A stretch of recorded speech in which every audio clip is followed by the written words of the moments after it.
Number 8. Okay. Jenga. Kaz wrecks me again. Part 70. It's the pace lap. Tension continues to build as the playoff stakes get even higher. And this weekend, it's all about tight corners and close quarters as drivers get ready to take on the paperclip of Martinsville Speedway.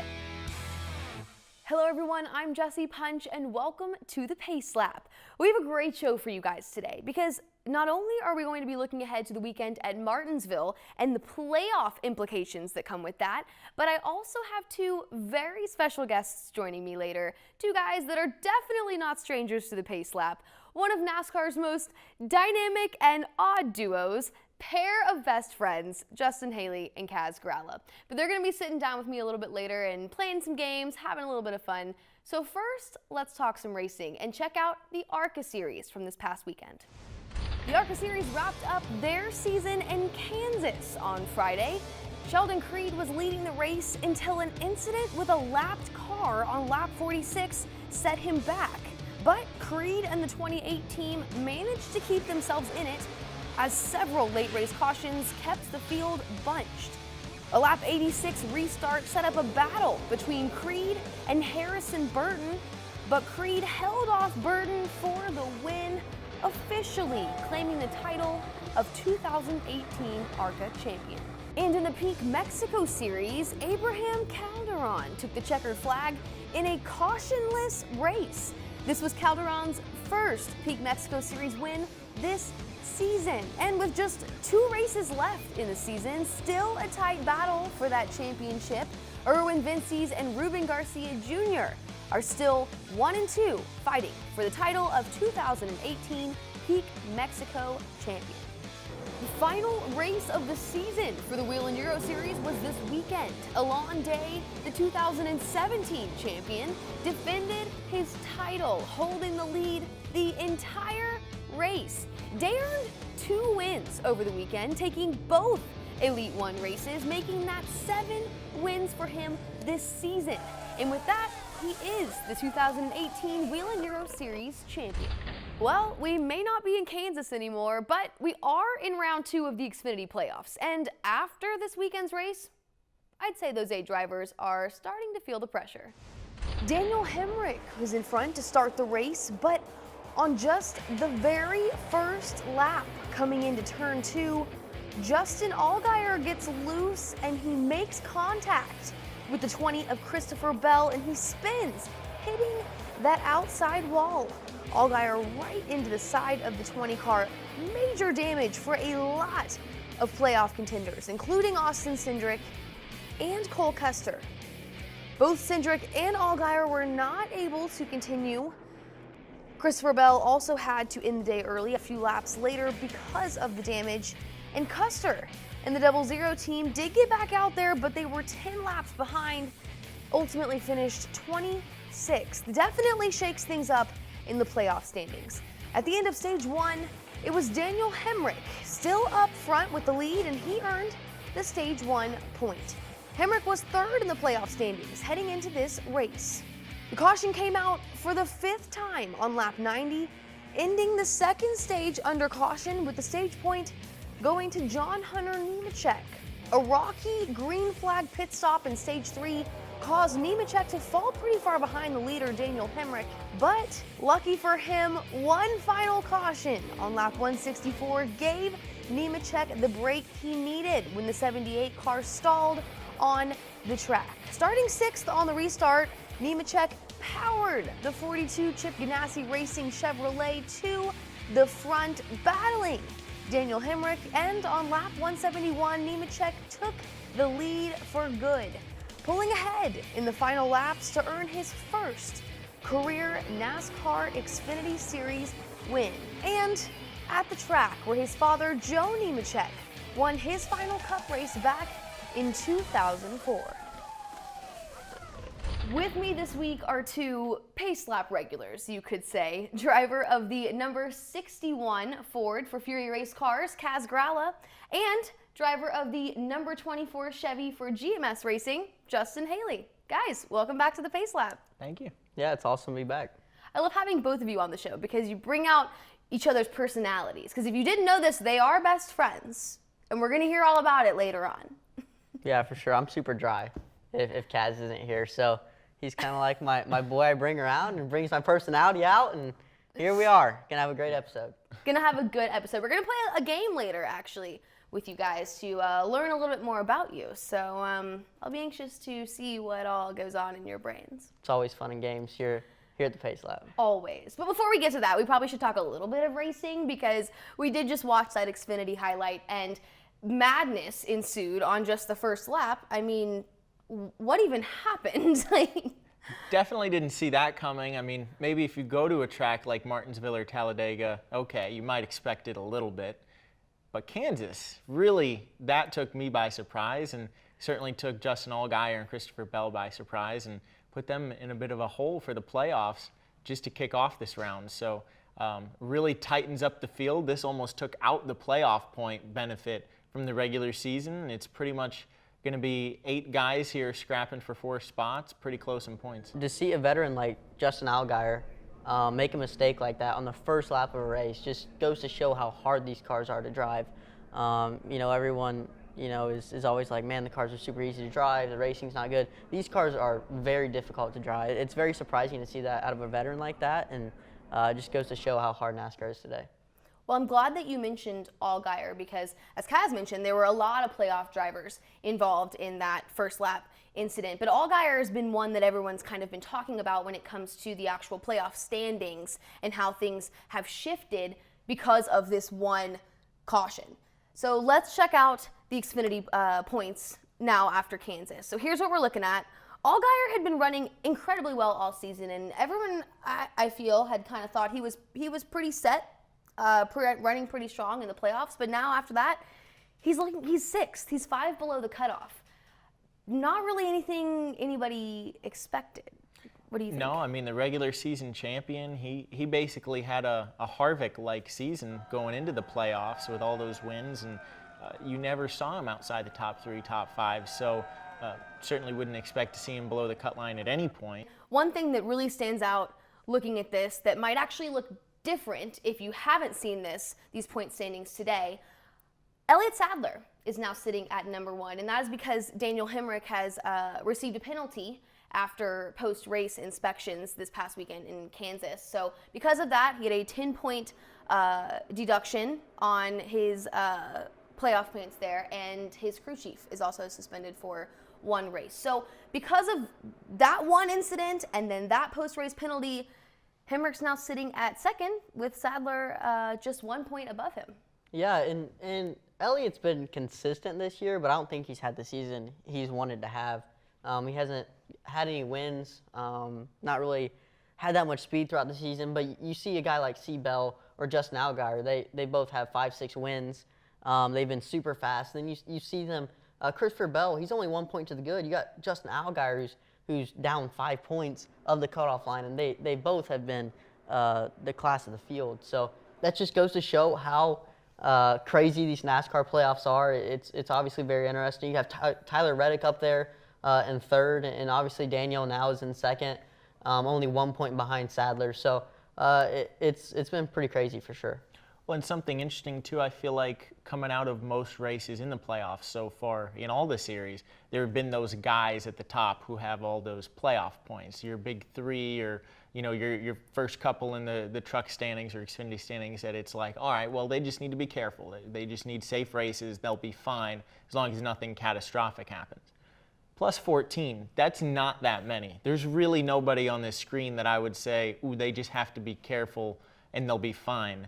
I think they're all in a position where they're going to have to race hard and try to stay above that cut line. It won't be very easily done, so I think that will lead to some excitement the next 2 weeks. I agree. We're getting to that point in the playoffs where obviously the field for the playoff field is getting smaller and smaller. A stat that I heard just last week that I thought was really interesting was that 70% of drivers that are below the cut line after the first race of the round don't make it through to the next round. This is an interesting stat when you're looking at these Xfinity guys because I don't know that I would say that this would hold true for these guys, but that's what we've seen so far. Yeah, and you see, we haven't even talked about Cole Custer yet. He's always had a lot of speed. He had a win at Homestead last year. If he can make it to Homestead, I think almost everyone in the garage agrees that he will win the championship if he has a run like he did last year. I think he had, a 15, 20-second lead on the field, just a second place at the end of that Homestead race. So he's only bagged 23. I know that's a lot. He's got 2 races to do it. He's got the speed to win it at both Texas and Phoenix. It's just craziness. The NASCAR playoffs, the format, it's just been unreal like every year. And Tift and Allgaier are close to that line right there. But then you think about Custer and the speed he's had and all he's got on the line for Homestead and their performance last year.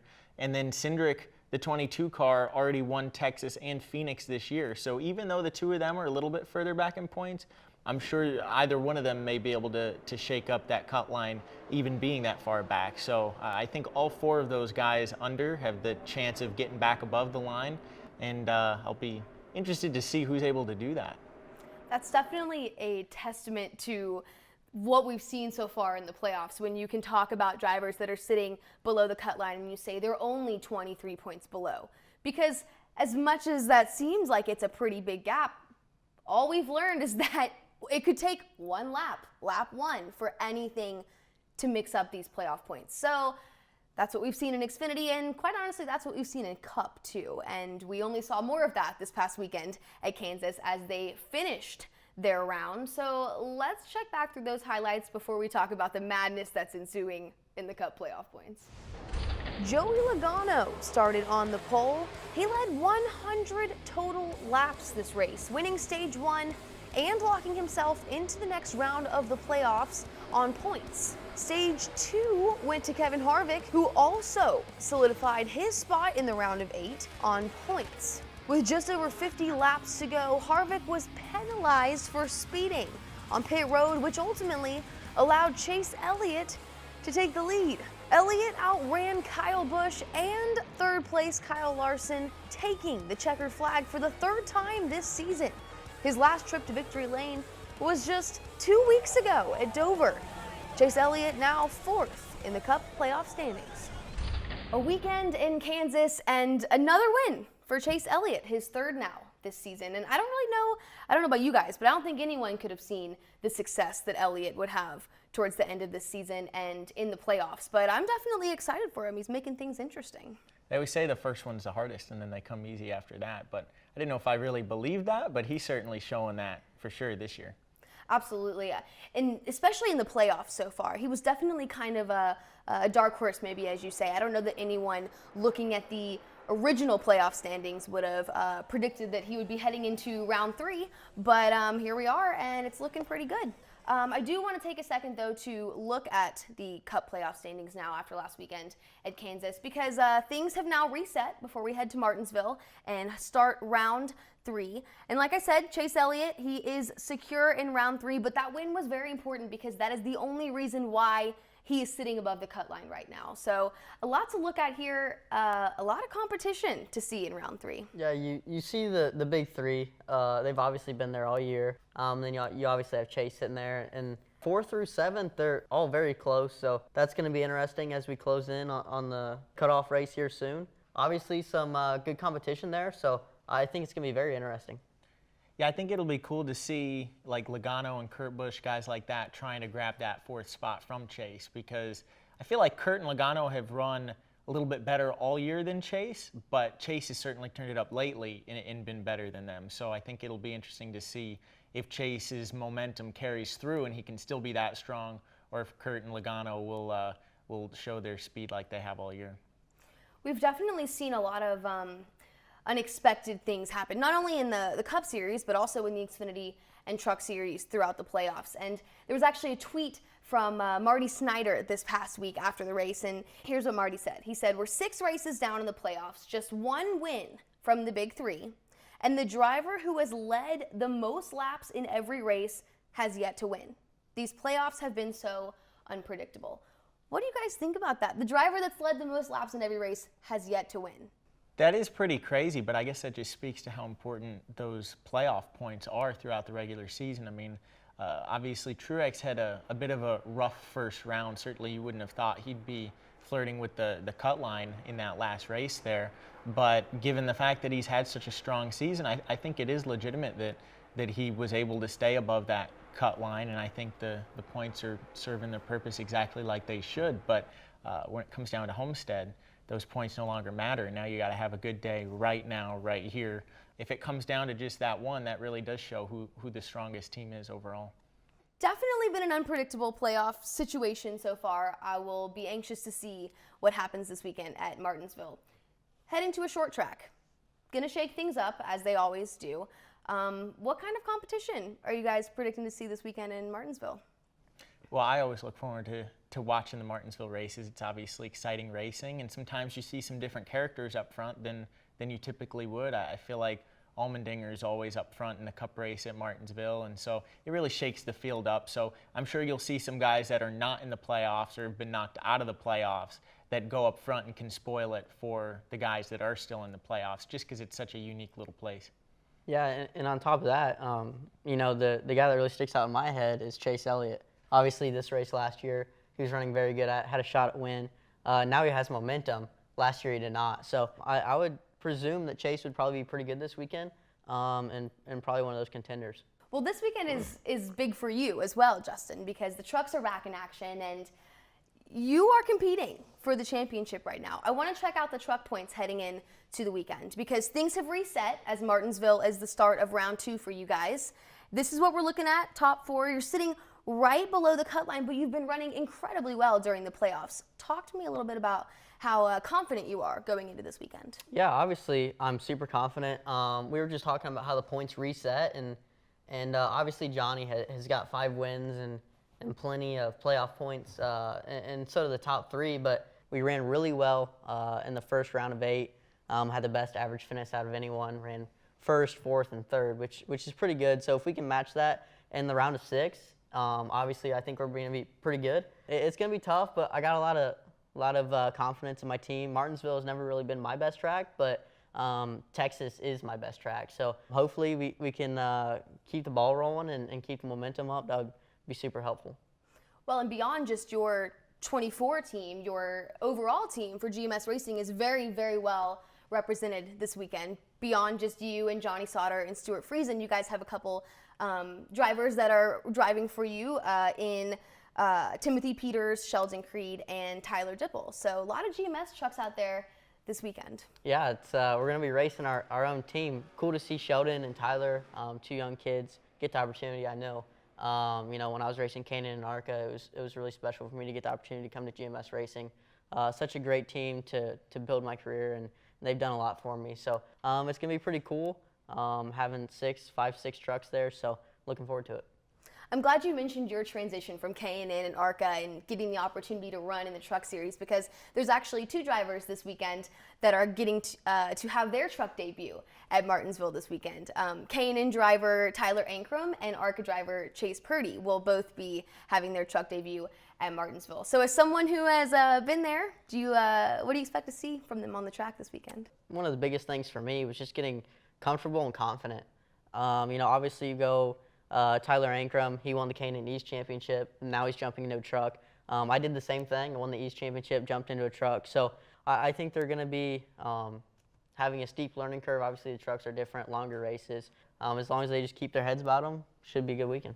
I think personally the transition now is less than it even was a few years ago, because when we came up from K&N was running on a bias ply tire. Well, we run on radials now in the National Series, but K&N just switched this year to run on radial tires as well. So they have the same exact tires as a truck. So I think that will probably play to the K&N guys' advantage a little bit, but I do know that the ARCA tires are totally different from the Truck Series tires. So I'm sure they'll have even a little bit more stuff to learn this weekend. Got Mr. Technical over here talking about tires and stuff. But Kaz always teaches me something whenever he comes on. That's a really good point. I didn't even think about that. So, and it's a short track. So these kids are short track racers. ARCA and K&N, they're you know, down to the roots racing. So it's not like we're going to a mile and a half where you got to learn aero and stuff like that. You know, just learning how to set the truck up and how to go fast and win. So looking forward to it. Martinsville is a short track, as you mentioned, but it's a tricky one. Definitely going to have that learning curve because people refer to Martinsville as the paperclip And they say that it has very, very tight corners, very close quarters, as do most short tracks. But what makes Martinsville different and what is challenging about it? I mean, it definitely is a short track more than you even may think, because I know for me personally, before I got an opportunity in a national series, I remember going to places like Richmond or Dover, New Hampshire, and like, these NASCAR guys call these short tracks. These are huge. So the first time I was going to Martinsville ever, I'm like, how small can it really be? Well, I got out there and confirmed, nope, that is really, really small. It is very tight in the corners, and that's where you get a lot of the excitement. So I think that the biggest challenge of the weekend is knowing that a little bit of the fate of your race is not in your hands. The guy behind you can certainly have a big impact on your race weekend, much more so than you'd see it a mile and a half, for instance. Now, what do you think about that? Fate's not in your hands, huh? That's what I am worried about. You go to Martinsville, and obviously you can be very fast, and you can be leading a race, and guy behind you make a bump and run move, goes bad. You can find yourself from winning a race from the last corner to finishing last. So it's obviously very hard, but you just got to trust your competition, which is hard to do sometimes, especially when Kaz is out on there on track. You know, he's racing with you. It gets a little scary, but Martinsville is tough. It's got concrete corners and asphalt straightaways. So 2 different surfaces in one track, which you don't see often. There's a lot of things about Martinsville that are tricky. So obviously I've struggled there a little bit, but been doing a lot of sim time, so hopefully that should help. Well, speaking of sims, you know we always love to throw a driver in our NASCAR Heat 2 simulator to teach us a little bit more about what we're about to see this weekend at the track. So here's where you can learn about Martinsville. So this place is definitely a challenge. The concrete in the corners, very different surface from the asphalt you have down the straightaways. You're not doing a whole lot on the asphalt surface except braking, and there is a pretty big transition from the asphalt to concrete. You can get a wheel hop there pretty easily. You can lock up the left front tire. Very hard braking racetrack. Very hard on brakes, hard on equipment. Cars never come back looking like they left, which is very unfortunate for owners. So the outside groove, we've actually been able to run too wide at Martinsville lately, but the marbles will get really bad in the top lane. If you get up in the marbles, you try and get going again after that, it takes a while for it to recover. So that is definitely challenging. Very challenging racetrack in general. All right, guys, let's play a quick game of this or that. Martinsville hot dog or the Talladega big one? Martinsville hot dog. The big one. Really? Yes. I would never eat either. Pancakes or waffles? Pancakes. Belgian waffle if it's Belgian. If it's not, then pancakes. Breakfast or dinner? Breakfast. Dinner. Breakfast for dinner. Dinner for breakfast. I don't eat eggs. I only eat dinner stuff. So you're gonna have a steak for breakfast? A sandwich. Morning person or night owl? Morning. Night. Kaz, who likes the morning? I send you Snapchats every morning of me working out at like 4 a.m. It's true. I'm a But morning then person. by the time I text him back, he's asleep again. Correct. Morning and sleep, back up. Chicken wings or chicken nuggets? Chicken wings. Yeah, knew that was coming. I'm going nugs. It's a much healthier option. Wild. Fun fact, he catered my birthday party last year. Hashtag best BFF. God, that needs to be cut out. That, for your own sake, that needs to be cut out. Modern cars or classic car? Modern. Classic. No. If it's before 2019, the model's too old. Okay, something's a little more bougie. I like myself a nice little classic car. I guess like a 67 Camaro, 4-speed, something to Sunday cruise on. Skydiving or scuba diving? No. Scuba diving. No. Fear of heights. Fear of distance from Are sea you- level. So either Either direction. way, just likes to stay at the longitude of 0. Longitude. Good Latitude. one. Nope. No. Altitude. Now that I feel like I've gotten to know you guys a little better individually, there was someone else that played this game a couple weeks ago, and they mentioned the two of you together. Here's what Spencer had to say about the Justin Haley or Kaz Grala question. I would never want to break up that beautiful relationship, okay? you stay away from those two lovebirds. They are pure and everything that is good in this world. He speaks very highly of the two of you together as a pair of best friends. Definitely GMS's most iconic duo. Yes, for sure. We're probably the best team that's ever come out of there. But there was a little thing in there that doesn't really make sense. He called us lovebirds, which doesn't make sense because We do both have girlfriends, just we to make that both do have significant others in our lives. We are not in a relationship, just best friends. So clear the air there, folks. But as a pair of besties, you do love each other. You do. You guys are one of the most, I could say, iconic best friends right now on the NASCAR circuit. So I always enjoy hanging out with you guys. And clearly Spencer thinks very highly of your friendship as well. So don't ever ruin that for us, please. Try not to. Thank you. But speaking of Spencer, he actually had some news himself come out in the past week. He announced that he is retiring from driving for GMS, but he's still going to be very involved. Will be very involved in a leadership position of some sort. Can you speak to what Spencer's future looks like at GMS? Yeah, Spencer has always been there for me as a friend, as a teammate, as part of GMS, a leader in GMS. I think he's always had a leadership role in GMS and how it plays out. He's been really good for the sport, brought a lot to the team, got a win in the Xfinity Series. That was really cool. So I'm excited for it. I'm excited for GMS. They've been really good to me and Spencer and everyone else there. Spencer was actually the first guest or co-host that we ever had on the Pace Lap, and he's always a fun one to have on. He's a great character, great spirit, so I know we're definitely looking forward to see what he does in the future and his success continued with GMS. Well, in heading to Martinsville this weekend, we do have some exciting races, so let's go ahead and check out the weekend schedule. Should be a great weekend of competition, kicking it all off with the NASCAR Camping World Truck Series on Saturday, the first race of round 2 of the truck playoffs. And also on Saturday, the K&N Pro Series West is wrapping up their season in Bakersfield. And back in Martinsville, it's the start of round 3 of the Monster Energy NASCAR Cup Series playoffs on Sunday. Well, Justin, good luck this weekend as you head to Martinsville to kick off round 2 of the truck playoffs. Yeah, for sure. It's going to be an intense weekend, so hopefully we come out on top and have a good weekend, but always good to be back at Pace Lab. Always happy to have you guys. Kaz, thank you for being here today as well. Thanks again. See you soon. Well, that's all for this episode of the Pace Lab. I'm Jessie Funch here with Justin Haley and Kaz Grala. Thanks for watching. We'll see you at the track.